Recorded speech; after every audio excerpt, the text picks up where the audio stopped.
ফেনীর মুহুরী নদীর পানি বিপৎসীমার নিচ দিয়ে প্রবাহিত হচ্ছে।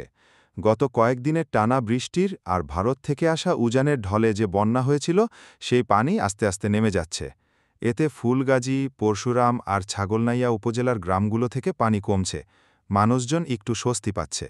কিন্তু পানি কমার সাথে সাথে বন্যার ক্ষতির ভয়াবহ চেহারাটা স্পষ্ট হয়ে উঠছে, আর নতুন করে আতঙ্ক তৈরি হচ্ছে।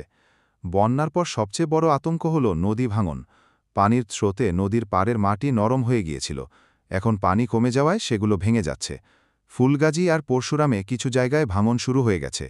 এতে অনেক পরিবার তাদের ঘরবাড়ি, ফসল আর জমি হারানোর ভয় আছে। নদীর পাড়ের মানুষজন ঠিকমতো ঘুমাতে পারছে না।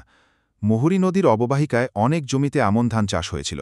বন্যার পানিতে ডুবে থাকায় বেশিরভাগ ধান নষ্ট হয়ে গেছে। মাছের ঘের আর পুকুরও ভেসে গেছে। এতে মাছ চাষিদের অনেক ক্ষতি হয়েছে। কৃষকরা বলছেন, পানি নেমে যাওয়ার পর তাদের নষ্ট ফসলের দিকে তাকিয়ে থাকা ছাড়া আর কোনো উপায় নেই। বন্যার পানিতে অনেক রাস্তাঘাট, কালভার্ট আর বাঁধের ক্ষতি হয়েছে। মুহুরীর সেচ প্রকল্পের কিছু জায়গায় ঝুঁকি আছে। যোগাযোগ ভেঙে পড়ায় ত্রাণ আর পুনর্বাসনের কাজ করতে অসুবিধা হচ্ছে। মুহুরী নদীতে বন্যার হওয়ার প্রধান কারণ হল ভারতের ত্রিপুরা রাজ্যের পাহাড়ি ঢল। সেখানে বেশি বৃষ্টি হলেই মুহুরী নদীতে পানি বেড়ে যায়।